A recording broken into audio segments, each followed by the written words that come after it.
Funding for Current Conversations is provided by University of Oklahoma President's Office, University of Oklahoma Outreach, and World Literature Today.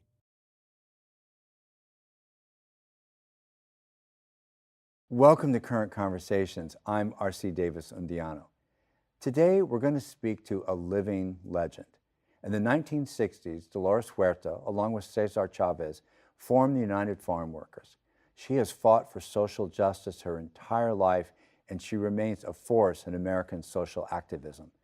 Join us for a conversation with a legend.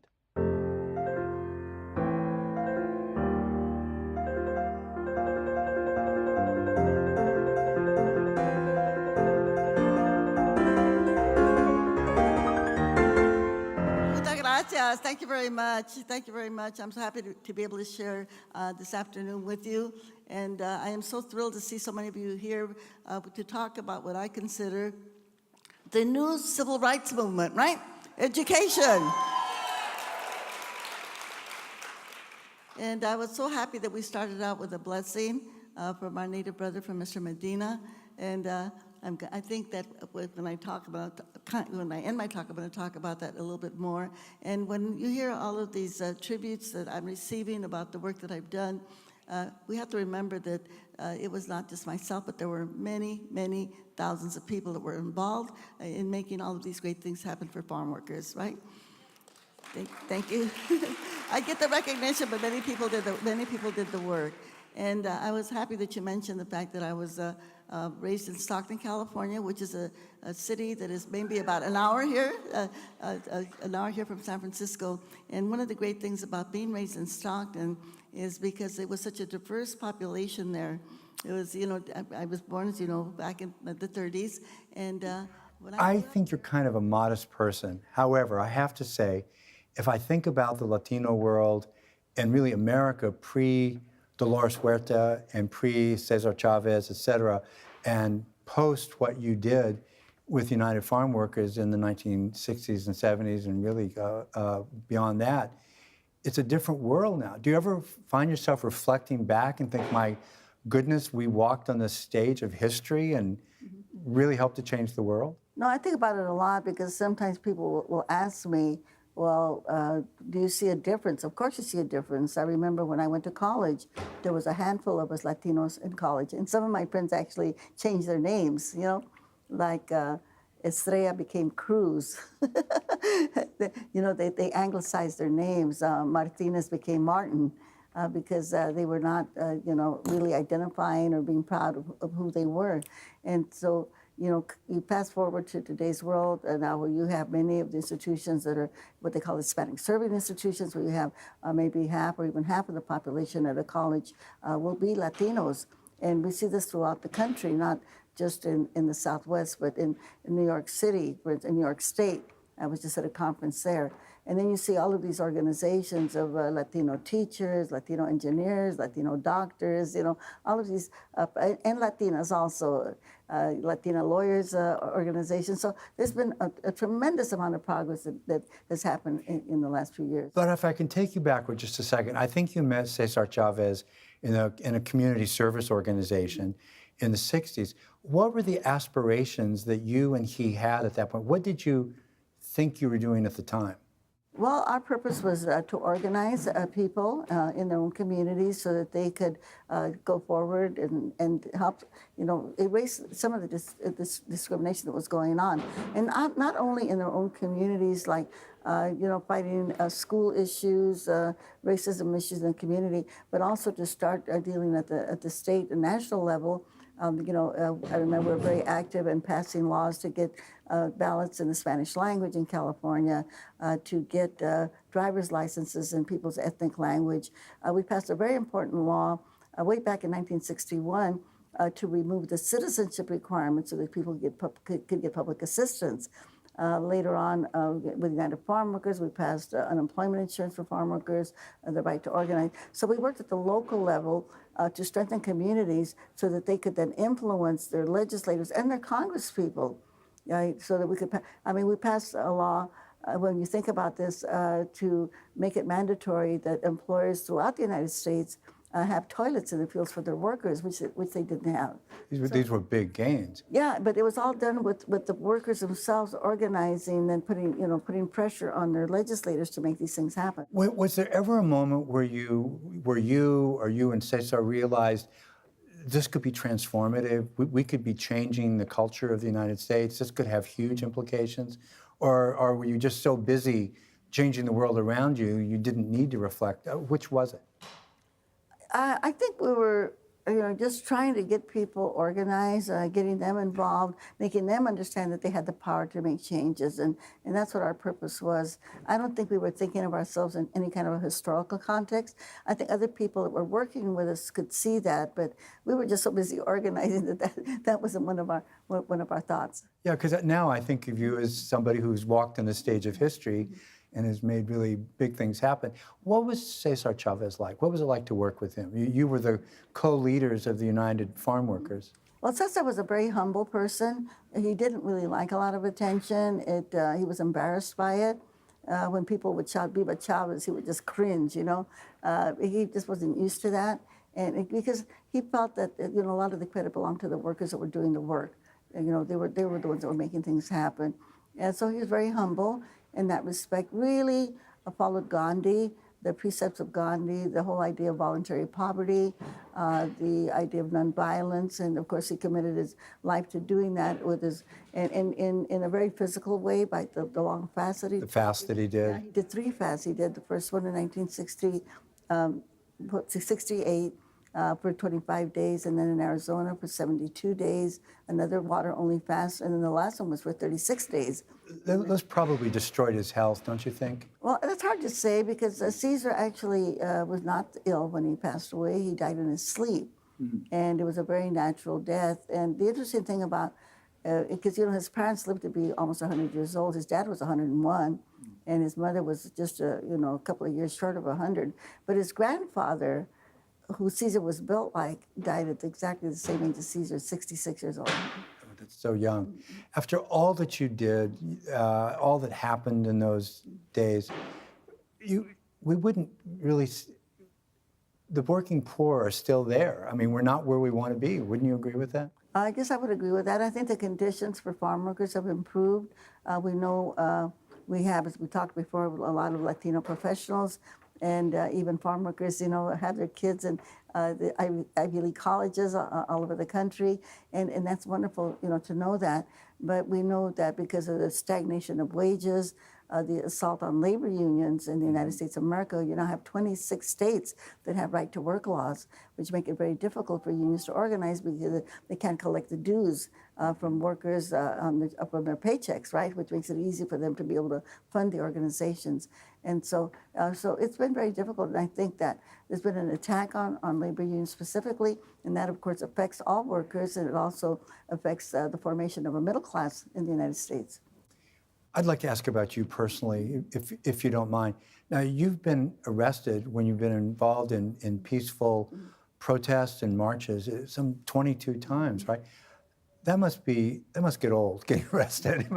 What was that like? I mean, how do you view that? Well, initially, we were arrested because we were trying to talk to workers, going to the fields, and for trespass. Sometimes we would just go out there and they would arrest us before we would get a chance to go into the field to talk to workers. And some of my more recent arrests have been kind of in solidarity of other movements. I was arrested with the LGBT community in San Francisco when they were trying to bring in more medicines, the prescriptions that they needed that were being blocked by the government, And then I was arrested with casino workers who were trying to organize in the casinos and were being denied the right to organize, and then also arrested with the Retail Clerks Union. And so some of my arrests have been in support of other organizations. Okay, getting arrested is one thing, but I recall in September of 1988, we're in San Francisco right now, and in Union Square, very close to this hotel, you were beaten by police when you were part of a peaceful protest against, I think, some of the policies of President Bush, and you almost died. I mean, they really went after you. They put you in the hospital. Right. That was the first push, and it was interesting that while we were out there protesting, because this is, he had said that there was nothing wrong with pesticides, that the government takes care of us, and we don't have to worry about that. And at the same time, there were farm workers that were dying of cancer, farm worker children, a very, very high percentage of them dying of cancer.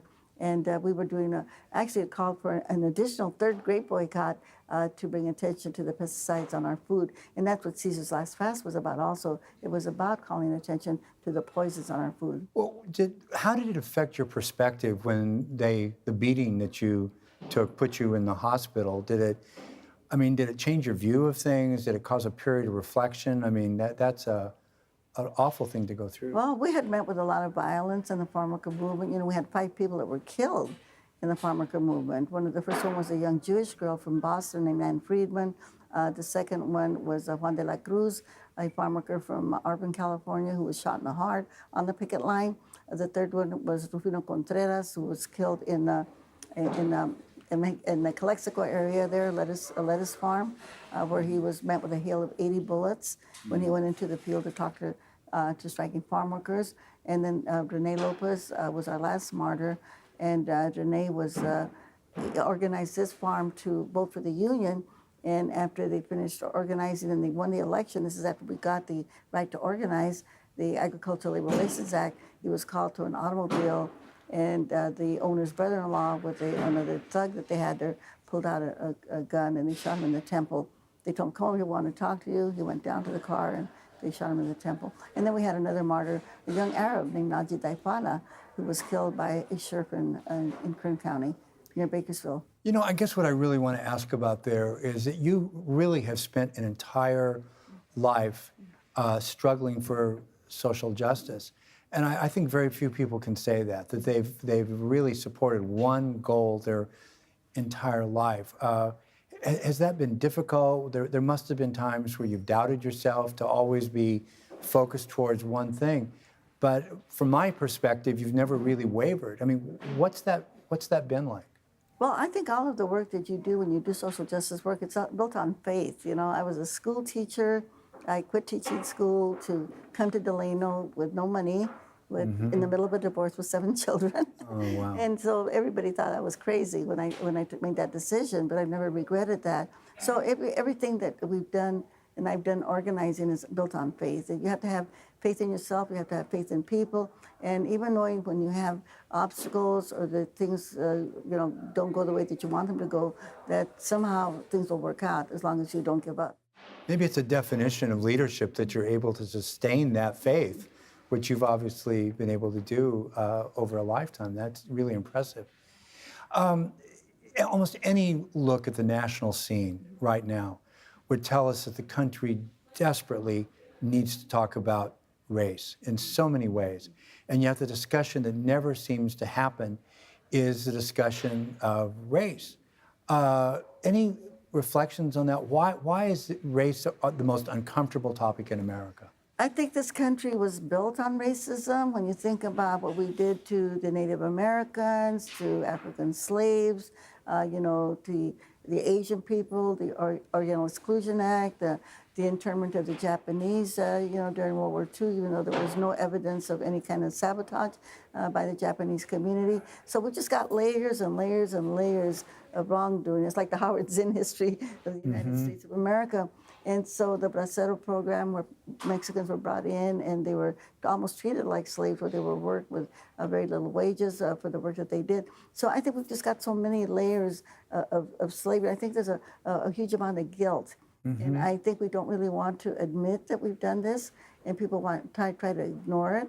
And the racism justifies some people keeping their power, people keeping their power because they can always, I like to say, like they kept the farm workers without toilets or drinking water, with a shorthand hold. The people that feed us, that put the food on our table, and they're not respected or they're not acknowledged. And somehow this justifies people, being able to make profits off of workers and not acknowledging the workers that really build the wealth of the country. And so I think there's a lot of guilt involved in that. And so I think somehow we've got to figure out a way to do some kind of reconciliation, just like they did in South Africa, so that we can say to people, well, you don't have to feel guilty Truth and reconciliation. Yeah, truth and reconciliation, but we've all got to to identify this issue. We've got to acknowledge that racism exists and that people are getting killed because they're black or brown, and people are being mistreated, people are being incarcerated. The whole immigration issue. It's not about people crossing the border. It's about building prisons and saying that you have committed a crime when crossing the border is not a crime. It's a civil offense, So there's profits that are being made out of racism. And so, we've got to identify this and acknowledge it, and then say to everybody and to all of our institutions and our government agencies, everybody here has got to take a position and to start acknowledging and start working to end the racism. What an interesting idea. I think you're saying that racism is so much in the fabric of American culture. There's no going forward without acknowledging it. Exactly. There's got to be an acknowledgement. And I guess maybe the next step would be there's got to be some leadership into that acknowledgement. Right, and people have to be nudged into, and called out. If you're not doing something to end racism, then, as the Black Panther used to say, you know what I mean? If you're either part of the solution or you're part of the problem. Right. And I think that we've got to have not only a commitment, but also accountability. I think any organization that gets any kind of federal funds or state funds in the United States of America, we've got to say, as part of this money that you're getting from the taxpayers of the country, you've got to do something to erase the racism in your agency, in your institution, in your organization, and in your community. Otherwise, I think it's going to continue. And now's the time, because now we see that it's, so public. It's very, very public. Yeah. But when you have people who are quote unquote leaders can come out, say anything with impunity and just attack people of color the way that they're doing. Right. People, I think, listening to your words are going to want to do something in their lives, and they're not all leaders of organizations or have foundations or whatever. If you could tell people one thing that could maybe move things in the right direction that they can do, what occurs to you? What one thing would you say is an important step that people could take? Well, the one thing that's very simple one great power that we all have is the vote. And if we can vote people into school boards that will say, okay, I'm going to commit to do something about erasing the racism in our school district, okay? Because we know that racism is based on ignorance. And so if people will commit to start teaching ethnic studies, say in kindergarten through high school, so that people will start learning how, where does this racism come from, and how does it manifest itself, and how people suffer from racism, and innocent people that suffer from racism. So then I think that's one thing. People have to, again, identify it and acknowledge it. This is why I always suggest that people show the movie of Emmett Till, this young 14-year-old youngster, African-American youngster who went from Chicago to Mississippi and was killed because he whistled at a white woman. Right. And showing maybe movies like Viva la Causa, which is the Southern Poverty Law Center's movie about the farm worker, about the Great Boycott. And again, because otherwise they don't know. Because we live in so many silos, so we don't walk in each other's shoes, and people are taught to be afraid of each other. And it's also kind of, I think, tied into the violence that we have in our society, because we have a very, very violent culture. And so, but we've got to start, we can make it end, we really can, but it's not going to happen unless we all work very hard. And I like to quote Reverend Jim Lawson when he says, we've got to dismantle, the systems, these institutional systems of oppression and racism. I really love your ideas. It seems to me, though, that we would have to see significant leadership at every level in the culture to make sure that things like that happen, or to lead the way so that important things like that happen. Well, I think we have to call on leaders, and if they're not willing to step up and do this, then they are not leaders. No, yeah. Let me ask you a kind of a personal question about your own attitude and your view of things right now. In your lifetime, do you think you will see additional major change in social justice issues toward the good in the United States? Do You expect to see that in your lifetime? I see it happening right now. I think it's very visible. I mean, we have the Occupy movement, for instance, that brought to the attention of the disparities.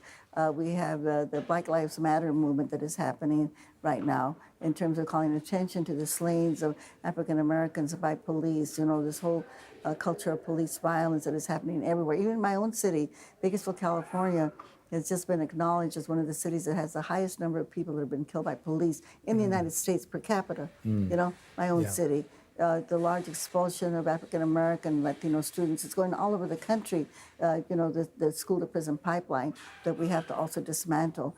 So, but I see it happening now, and I think the young people are going to be in the vanguard of this. You know, we've seen like people like the Dreamers, for instance, that were able to get the most powerful person in the world, President Obama, to do an action, an executive action that they could stay in the country and go to school and get work permits and driver's licenses. It's going to be led, I think, by a lot of the young people, and I think by the educators, because the educators are the one group that can really understand what's going on. I think other people are too busy with their lives, and they see it on the news, and they feel like helpless or hopeless that they can't do anything about it. But I think our educators can be in the forefront of changing our whole system of racism. Well, I'm glad you brought that up. Organizations like the National Conference on Race and Ethnicity, which you're a part of right now in San Francisco, what role can organizations like this, where educators come from all over the United States and talk for several days and try to make plans, can that be part of, is that an important part of what you're describing? Absolutely, but I think that they've got to make a commitment to not just be teachers, but to be organizers, and to be, they are the leaders in our community, but I don't think that they acknowledge themselves as leaders. I think other people see educators as leaders, but they themselves don't see themselves as leaders, and they've got to take on that mantle, which of course means extra work for them, because we know that educators are they have so much work to do to begin with, just in terms of trying to teach and it be in the educational system, you know, with its own problems that it has, or that we're asking them to take an extra step, you know, go out to the community, you know, get out of that comfort zone of the school system and go out to the community and start, you know, teaching people in the community what they need to learn about erasing racism. You know, what you just described, Adrienne Rich talks about a woman-centered university, where basically it's a reconception of those who think and write as activists. There has to be something good that comes out of what they do, and I think that's what you're saying as well. And also following the pedagogy of the poor by Pablo Freire, yeah, right. The way that he was able to also go out there and educate the communities, right? Well, once again, maybe I asked you this in a way, but what message would you like America, those who are listening to the show, to have about the struggle for social justice in America? What would you like them to think about? That we kind of reorient our whole society in the United States to think of one of sharing, one of sharing and one of caring for each other. When we think of social justice, we think of not only equality, right? And I know people say, well, not everybody could be equal, right? But the thing is that we don't have to oppress certain groups in our society, the disabled, the mentally ill. You know, people should be cared for, and we have a responsibility as citizens to do that. And I think that we also need to be more demanding, because these are our tax dollars that we are paying. And we need to say, okay, where are our tax dollars going? You know, we have to ask those questions, and we can't feel ever that that's not our right. You're looking for citizen involvement in everything. Citizen participation. Yeah. You know, we're doing this with the Dolores Huerta Foundation, with my organization. We're organizing parents so that they can come to the school districts and they can say, okay, we want to look at that budget and see how you're spending that money. Mm-hmm. And we have been very successful. We have found in one little school district over there, we had somebody who was earning a six-figure salary that didn't have a certification. Mm. And when they started asking questions of that administrator and he couldn't answer the question, then they started looking a little bit deeper, found out this person was not even certified, but he had gotten that position because he had friends on the school board. That's right? Incredible. And you know, things of that nature. And it's because when people participate, they should never feel that they don't have a right to do that. Okay, one last question. That's where the power comes from. Of actually being involved and taking responsibility for what you're doing. Okay, now I'm really going to ask you to stick your neck out. Try to look out 10, 20 years into the future, if you would. Make a prediction of something that will impact the Latino community, good or bad, but you think is really looming on the horizon out there in the next 10 or 20 years that people could look for. I see the Latino community playing a much more powerful role in the United States of America and in our own country. But also when you talk to many of the students, and I always ask them, what are you majoring in? And so many of them are majoring in international studies, you know. And I see that a lot of our young people coming out of the colleges are going to be more involved in international politics. And because I think they understand the ramifications and the implications of a global world.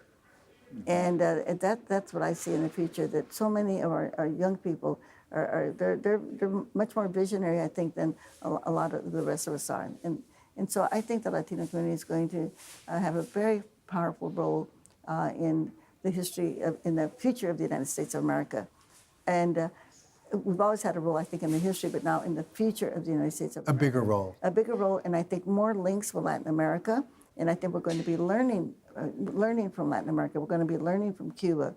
Now that we have a relationship with Cuba, people say, wow, how are the Cubans able to do all these incredible things like having free health care for every citizen, free education for every citizen, and yet be able to maintain their country, when they're a very, very poor economy that's had a boycott, economic boycott on this country. But our young people are very open and curious, and they all want a better world because so many of their families have suffered so that they could have an education and create a better world. I am so glad that you could be with us today. Join us next time for more current conversation. Thank you for watching.